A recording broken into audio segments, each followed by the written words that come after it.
Why David must run away.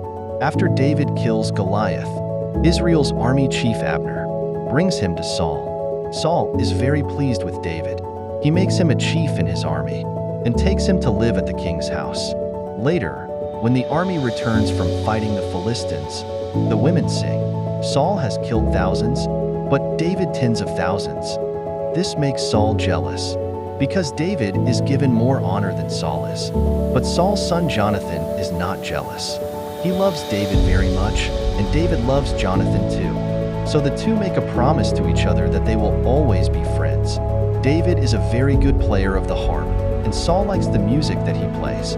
But one day Saul's jealousy causes him to do a terrible thing.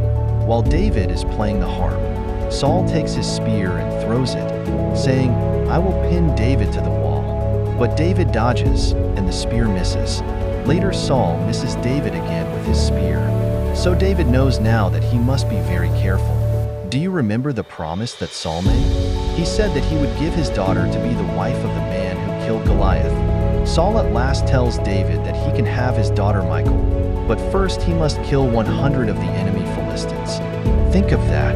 Saul really hopes that the Philistines will kill David, but they don't, and so Saul gives his daughter to be David's wife. One day Saul tells Jonathan and all his servants that he wants to kill David, but Jonathan says to his father, "Don't hurt David. He has never done anything wrong to you. Rather, everything he has done has been a great help to you. He risked his life when he killed Goliath, and when you saw it, you were glad." Saul listens to his son, and he promises not to hurt David. David is brought back, and he serves Saul in his house again, just as he did before. One day, however, while David is playing music, Saul again throws his spear at David. David dodges, and the spear hits the wall. This is the third time. David knows now that he must run away. That night David goes to his own house, but Saul sends some men to kill him.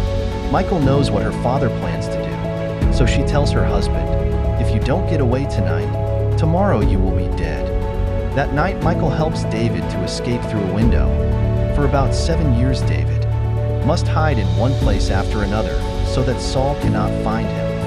1 Samuel 18 verses 1 to 30.